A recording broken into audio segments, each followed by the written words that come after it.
방금 보신 영상은 이 멘토와 멘티 사이에 있었던 말들을 엮은 영상입니다. 첫 번째 나오는 두 사람은 여경래 셰프죠. 중국식 셰프. 그 식당에서 일하는 박은영이라는 셰프가 있어요. 근데 이제 저 박은영이라는 셰프가 이렇게 서브 셰프로 있다가 메인 셰프가 조리장이 됐는데 처음으로 이렇게 요리를 해서 중요한 손님한테 대접을 했는데 컴플레인이 들어온 거예요. 그랬는데 저 여경래 셰프가 뭐라 그랬다고요?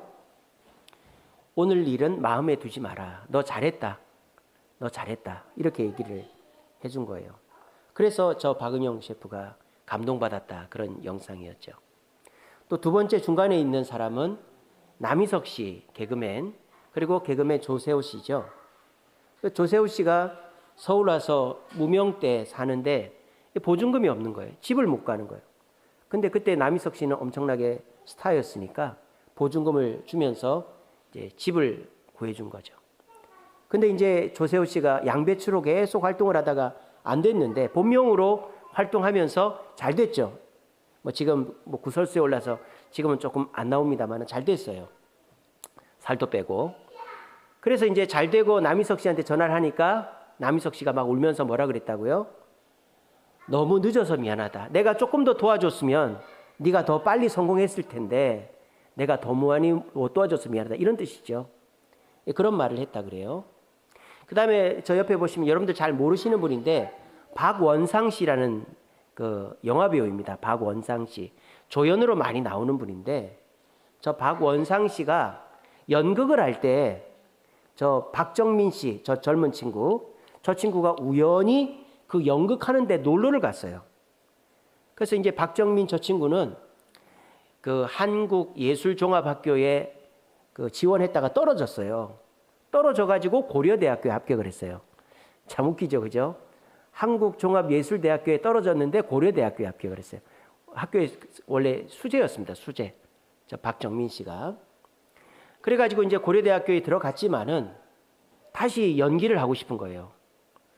그러다가 우연히 저 박원상 씨를 만났는데 저 박원상 씨가 연극하는데 놀러를 갔다가 3개월인가 6개월인가 거기서 아르바이트를 했답니다. 그러면서 원래는 영화과를 지원하려고 그러다가 연기과로 바꿨답니다. 그러면서 저 박원상 씨가 저 박정민 씨한테 이렇게 얘기를 했대요.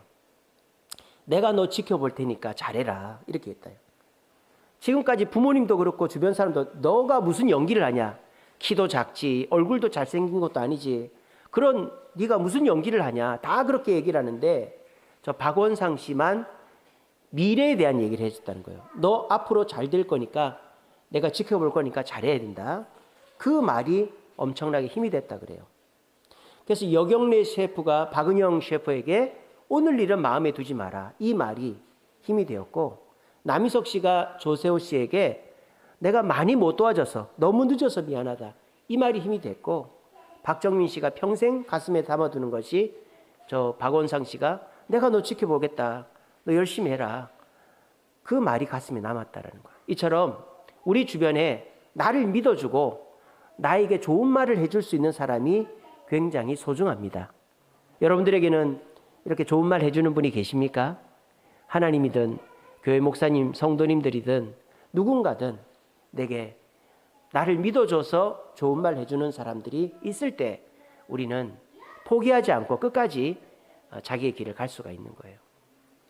근데 제가 이제 오늘 설교를 준비하면서 가만히 생각을 했어요.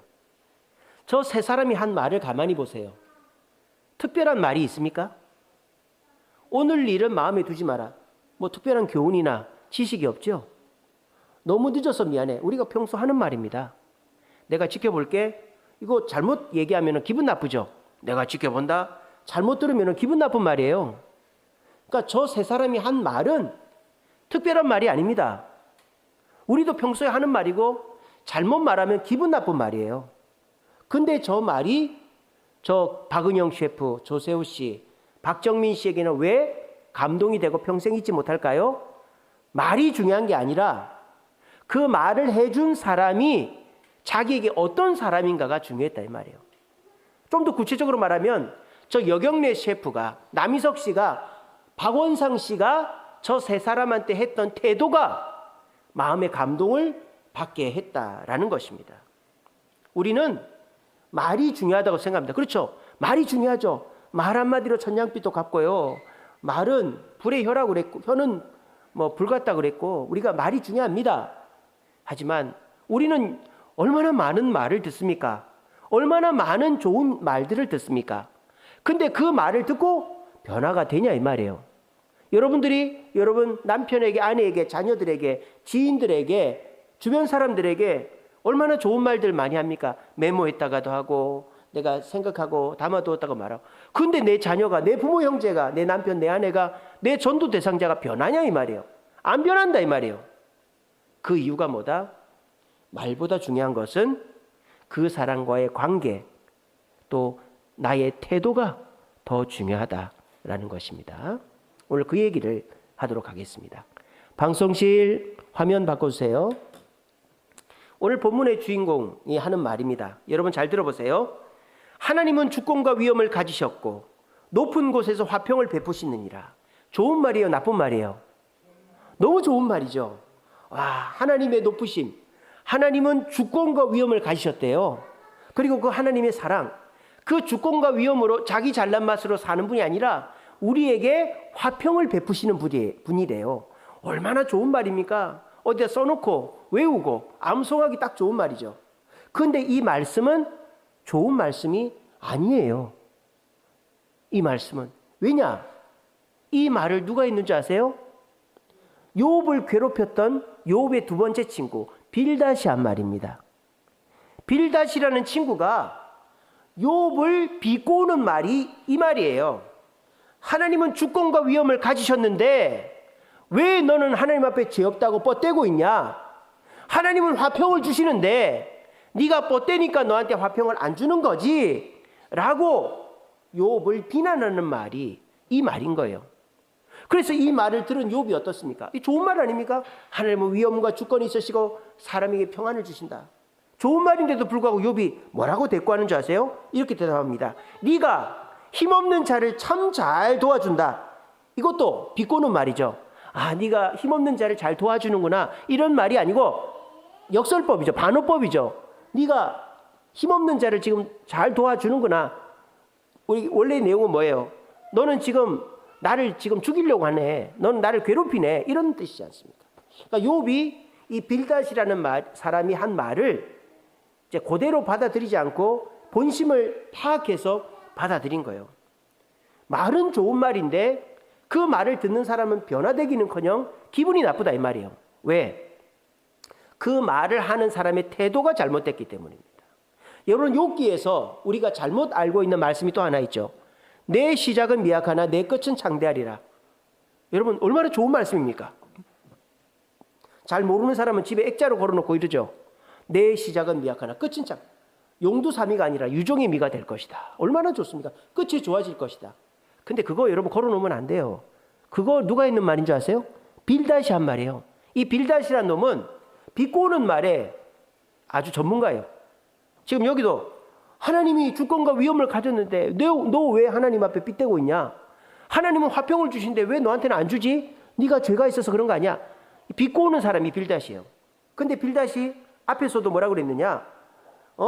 욥기 8장 7절에 너의 시작은 미약하지만 끝이 창대할 것이다. 이 거꾸로 알아들으면 되는 거예요. 너 원래 부자였고 자식도 많았지만 너 이러다가 그냥 회개도 안 하면 그냥 개털되고 죽는다. 비꼬는 말인 거예요. 여러분 사람의 말이 중요한 게 아니라 메시지가 중요한 게 아니라 메신저가 중요하다 이 말이에요. 물론 메시지도 중요하지만 그 메시지보다 더 중요한 것은 말을 전달하는 메신저가 중요하다. 아무리 좋은 말을 하고 아무리 부드럽게 말을 하고 아무리 이렇게 도움을 주면서 말을 해도 이런 식으로 말을 하면 그 사람이 기분이 나쁩니다. 첫째는 불신하는 말을 섞어가면서 말할 때, 상대를 믿지 못하는 말을 섞어가면서 말할 때 상대방은 변화되지 않습니다. 불신하는 말의 대표적인 말이 뭘까요? 네, 그럴 줄 알았다. 네, 그럴 줄 알았다. 여러분 자녀들에게나 부모, 형제, 지인들한테 내가 이 사람한테 좋은 말 해준다고 얘기를 딱 시작할 때 첫 마디가 아이고 내 그럴 줄 알았다. 괜찮냐? 내가 도와줄게. 얼마 빚졌어? 내가 다 도와줄게. 이러면 도와주고 나도 그 사람 기분 나쁜 거예요. 왜? 첫 마디가 내가 그럴 줄 알았다. 이 말에 기분이 딱 나빠지는 거예요. 여러분, 아무리 내가 도와주더라도, 아무리 좋은 말을 나중에 하더라도 상대를 불신하는 태도로 말을 해버리면 상대방은 그 도움이 다 똥이 돼버린단 말이에요. 두 번째로 상대방이 기분 나쁜 태도가 뭐냐? 공감이 없는 태도로 말할 때입니다. 공감이 없는 태도로 말할 때. 어떤 경우냐? 나 같으면 그렇게 안 한다. 여러분 그런 말 하지 마세요. 나 같으면 그렇게 안 한다. 나 때는 말이야 이랬는데 나 같으면 그렇게 안 해. 특별히 자식들한테 그런 얘기 많이 하죠. 그러면 자식은 그 말 듣는 순간부터 대화가 단절이 돼버리는 거예요. 그 말 딱 하는 순간부터 대답을 안 해. 나 같으면 그렇게 안 한다. 나 때는 그렇게 안 했다. 이렇게 상대를 공감해주지 않는 그냥 라떼 얘기만 해버리면 아무리 좋은 말을 해도 그 태도 앞에 기분 나빠가지고 변화되지 않는다는 거예요. 세 번째 변화되지 않는 태도가 뭐냐? 굴복시키는 태도로 말할 때. 굴복시키는 태도로 말할 때. 그게 뭐냐? 너 지금부터 내가 시키는 대로 해. 이 말 절대 하지 마세요. 내가 시키는 대로 해. 이렇게 해봐. 알겠지? 그러면 예 해놓고도 기분 나빠요. 왜? 자기가 일단 실수했고 문제가 있어 도움을 받아야 되니까 예라고 하긴 하지만 기분이 나쁜 거예요. 지가 뭐라고 왜 나한테 이래라 저래라 그래? 속으로 그렇게 생각하는 거예요. 그래서 우리가 아무리 좋은 말을 해도 그 좋은 말의 태도가 평소에 그럴 줄 알았다. 불신하는 태도. 나라면 그렇게 안 한다. 공감하지 않는 태도. 내가 시키는 대로 해. 굴복시키려고 하는 태도로 말을 해버리면 그 사람은 듣지도 않고 기분만 나쁘고 절대 변화가 되지 않는다.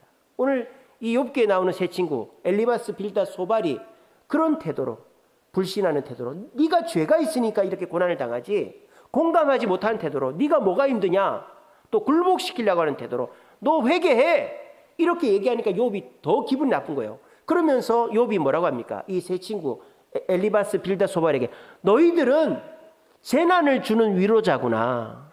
재난을 주는 위로자. 역설적 표현이죠. 위로를 해주러 왔지만 나에게 재난을 주는구나. 이렇게 얘기를 하는 거예요.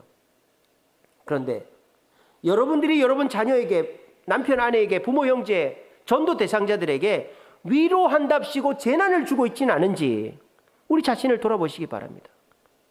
그것은 모르고 그렇게 하는 거는 괜찮아요. 오늘 이 시간에 알게 됐으면 괜찮습니다.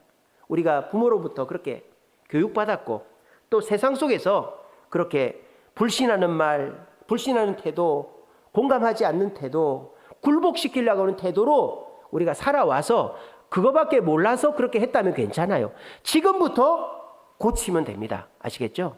지금부터 여러분 말보다 더 중요한 거, 도움을 주는 것보다 중요한 거, 잘해주는 것보다 더 중요한 거는 평소의 나의 태도다라는 거예요. 여러분 자녀들에게, 남편, 아내에게, 부모, 형제에게, 성도에게, 전도 대상자들에게 지금부터 말보다 태도를 잘 해주시기 바랍니다. 불신하는 태도를 하지 마세요. 그리고 공감하는 태도를 보여주세요. 그리고 남을 굴복시키려고 하지 마세요. 그래서 그런 태도를 보여주고 난 다음에 아까 여경래 셰프는 오늘 일 마음에 두지 마라. 남희석 씨는 너무 늦어서 미안하다. 박원상 씨는 지켜볼 테니까 잘해. 아무 말도 아니잖아요. 이 말에 감동을 받는 거예요.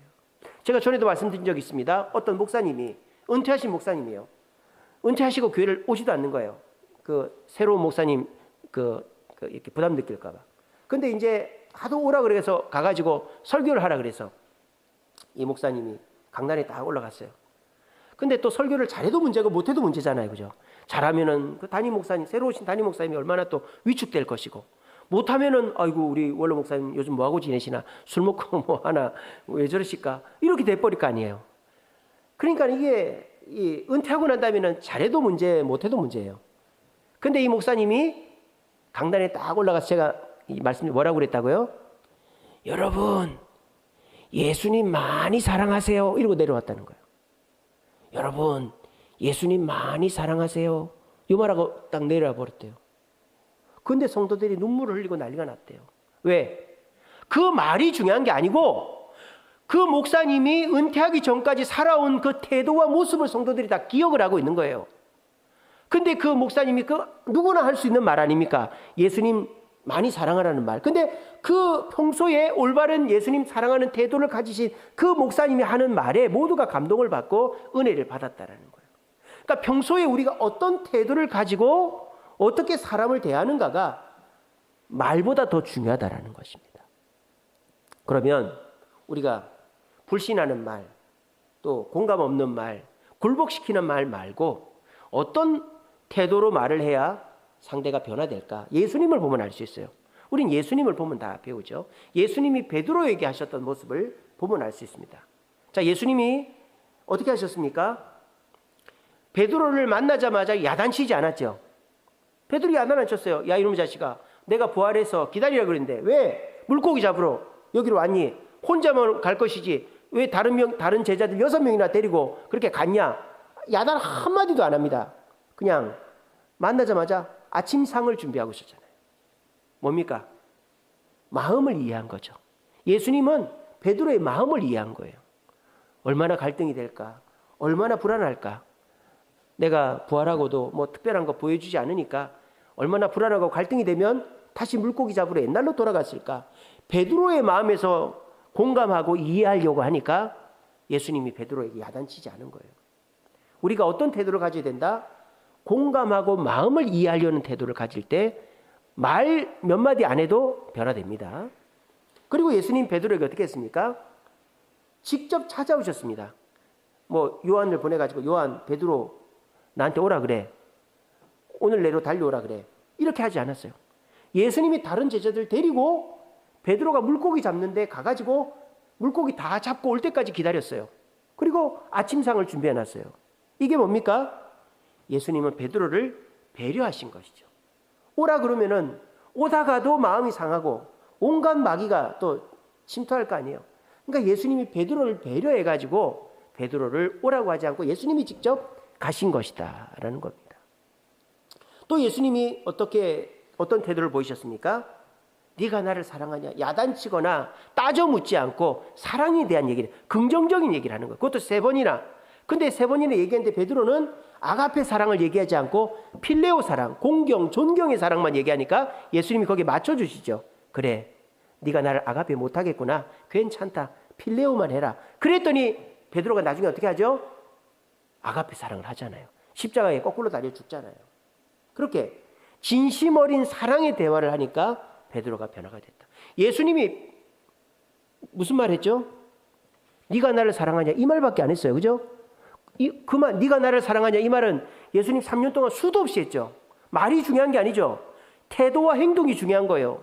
예수님께서 베드로의 마음을 헤아려 가지고 갈릴리 바다까지 찾아와서 다른 말 하지 않고 네가 나를 사랑하냐? 이 말만 했기 때문에 베드로가 변화되어서 다시 예수님의 제자가 되고 십자가에 거꾸로 죽었다 이 말이에요. 변화의 핵심은 말에 있는 것이 아니라 평소에 우리의 태도에 달려있다라는 것입니다. 여러분, 우리는 사람을 변화시켜야 됩니다. 누구를 변화시켜야 되죠? 우리 자녀들을 변화시켜야 되죠. 여러분, 낳아놓고 길렀다고 부모 역할 다 한 게 아니에요. 자녀가 사람 노릇하게끔 변화시키는 게 부모의 몫이에요. 윤리를 가르치고 도덕을 가르치고 또 자녀의 그 장점을 발견해가지고 자녀가 사회에서 어떤 직업을 갖고 어떻게 살아가게 할 것인지를 가르치고 그 가운데서 자녀가 잘못된 길로 가면 끄집어 당기고 또 잘못된 생각을 품으면 교정시켜주고 이렇게 자녀를 변화시켜야 되는 것이 부모의 몫이에요. 근데 요즘 부모들은 그걸 안 하죠. 못하죠. 안 하는 게 아니라. 왜? 배워본 적이 없으니까. 또 누군가를 변화시키는 것이 너무 힘드니까. 차라리 돈 좀 주고 말고 휴대폰 바꿔주고 말지 얘기하고 싸워가면서 변화시키는 건 너무 힘드니까 포기를 해버리는 거예요. 그래서 한 번 포기하고 두 번 포기하고 그냥 너는 너 나는 나 이러다가 뻥 터지고 나면 우리 애가 이런 애가 아니었는데 이렇게 되는 거죠. 옛날에 그 착하고 엄마 아빠 말 잘 듣고 그렇게 교회 잘 나오고 하던 애가 어떻게 이렇게 됐지? 어떻게 이렇게 됐겠냐? 내가 변화시키기를 포기했으니까 그렇게 된 거죠. 목사님, 저 애한테 얘기 많이 했습니다. 맛있는 것도 사주고 불러다 얘기도 하고 야단도 치고 이렇게 했습니다. 말이 중요한 게 아니라니까요. 태도가 중요하다니까요. 평소에 마음을 이해해주는, 공감하는 태도, 배려하는 행동의 태도, 진심 어린 사랑의 태도를 보여주면 말 안 해도 자녀가 부모를 닮아가지고 변화되게 돼 있는 거예요. 그런데 내가 애는 공부하라고 해놓고 나는 TV 보고 있고, 애는 약속 지키라고 해놓고 나는 약속 안 지키고, 애한테는 싸우지 말라고 해놓고 마누라랑 싸우고 남편이랑 싸우고 이웃이랑 싸우면 애가 변화가 되겠냐 이 말이에요. 우리는 자녀를 키우는 거가 아니라 변화시켜야 되는 거예요. 어떻게 해야? 말로, 돈으로 하는 게 아니라 태도로 하는 거예요. 내 평소의 태도로, 공감하는 태도로, 배려하는 태도로, 사랑의 태도로 자녀를 변화시키는 거예요. 우리 성도들은 또 변화시켜야 될 사람이 있습니다. 우리 주변의 불신자들, 내가 사랑은 하지만 예수님께 나오지 못하고 있는 자들 변화시켜야 돼요. 더 어렵죠. 눈에 보이지 않는 하나님을 소개하고 그 사람을 주님께 데리고 나온다. 너무 힘들어요. 하지만 우리의 사명인 걸 어떡합니까? 주님이 말씀하셨습니다. 땅끝까지 복음을 전하고 제자를 삼으라고 명령하셨어요. 그거 안 하면 우리는 예수님의 제자, 예수님의 백성이 아닙니다. 전도를 포기한 자 예수님의 제자가 아니에요.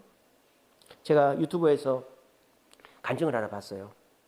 어떤 집사님이요. 이분이 암 수술하고 암 이제 나은 지가 얼마 안 됐어. 근데 그 교회에 어떤 여자분이 등록을 했어요.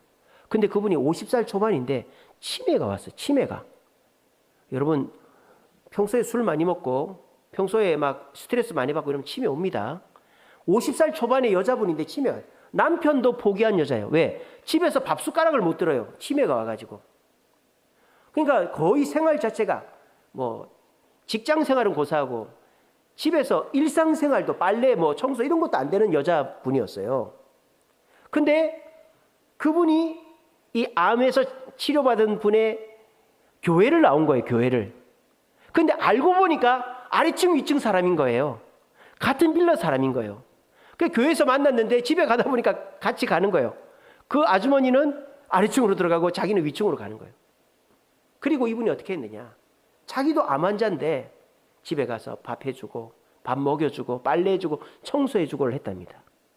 그러니까 이분이 다쳤던 말문이 트여가지고 남편하고도 자식하고도 얘기 안 하던 분이 대화를 하게 되고, 그리고 이제 이렇게 배려하는 분의 암 환자지만은 섬기는 모습을 보면서 이분이 이제 조금씩 생활 습관이 잡혀가지고 정상적으로 된 거예요.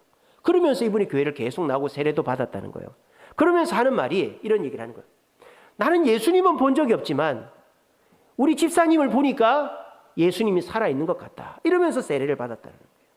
이게 우리가 사람을 변화시키는 방법이다라는 거예요. 태도로 변화시키는 거예요. 태도로.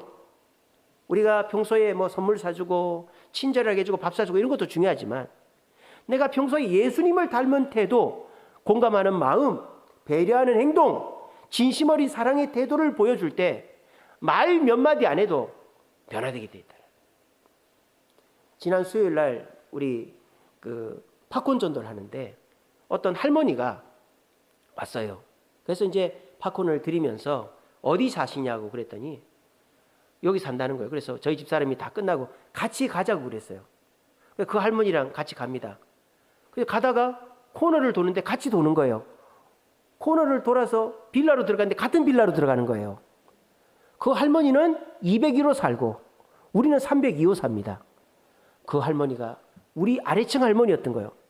그러면서 그 할머니가 하는 말이 우리 집에 좀 들어왔다고 가랬대요. 그래서 집사람이 이제 이게 전도의 기회인가 보다. 이래서 핑계를 뭐라고 댔냐면 제가 다른 층의 빌라 구조는 어떻게 생겼는지를 몰라서 한번 구경이나 5분만 구경만 하고 갈게요. 그리고 들어가서 커피 한 잔 먹고 나왔다는 거예요. 201호 할머니입니다. 아마 이제 전도할 거예요. 그러니까 우리가 평소에 태도를 잘못해놓으면 그 할머니가 우리 집에 가자 그러겠어요? 우리가 위층 살잖아요. 시끄럽게 하고 막 싸우고 이러면 그 할머니가 어이구 저런 사람이 목사고 목사 가정이었어. 이렇게 되면은 무슨 전도가 되겠어요. 근데 우리 빌라 사람들은 우리 집 이사 온 거 다 압니다. 모를 것 같죠? 다 알더라고요. 다 알더라고요. 302호에 목사님 가정이 왔다는 거 다 알아요. 사람들이 관심 없는 것 같아요. 다 알아요. 근데 우리가 평소에 잘못하면 아무리 좋은 말 해도 안 오는 거예요. 그러니까 우리에게 중요한 것은 말이 아니라 태도라는 거예요. 근데 우리는 평소에 말로 해결하려고 합니다. 말을 잘해서 해결하려고 그러고, 말이 안 통하면 힘으로, 우이씨 이러면서 힘으로 해결하려고 그러고 야단을 치려고 그럽니다. 쉬운 방법이죠. 하지만 그 자리에서는 예해도요, 돌아서면은 그냥 다 까먹고 흥치뽕 이렇게 합니다. 근데 우리가 어떻게 해야 될까요? 좀 어려워도, 시간이 걸려도, 인내해야 돼도 행동으로 보여주는 거예요. 행동으로 보여주고 말 한마디를 딱 건넸을 때 그 순간에 변화가 되는 거예요. 여러분, 가족을 변화시키고 싶습니까? 이웃을 변화시키고 싶습니까? 전도 대상자를 변화시키고 싶습니까? 지금부터 불신하는 태도, 공감 없는 태도, 굴복하는 태도를 줄이시기 바랍니다. 지금부터. 몰라서 그랬다면 괜찮아요. 지금부터 내 그럴 줄 알았다. 나라면 그렇게 안 한다. 내 말대로 해. 이런 말 하지 마세요. 그리고 지금부터 이제 예수님처럼 올바른 태도를 하십시오. 마음을 이해하는 태도, 배려하는 태도, 사랑하는 태도를 보여주세요. 그렇게 하고 나면요, 내가 몇 마디 안 해도 내가 우리 엄마 때문에 예수님 계신 줄 알겠네. 우리 아빠 때문에 교회 가야 되겠네. 우리 이웃에 계신 사장님 덕분에 내가 예수님 계신 줄 알겠습니다. 이렇게 얘기가 되는 거예요. 우리 사실 기억하시고, 여러분, 나는 나 혼자 살면 되지 뭐. 그게 안 됩니다. 우리는 사람이랑 어울려 살아야 돼요. 근데 좋은 사람하고만 어울려 살 수가 있을까요? 그러는 일은 없어요. 내가 좋은 사람이 되지 않는데 누가 좋은 사람이 나한테 오겠습니까? 생각을 해보세요.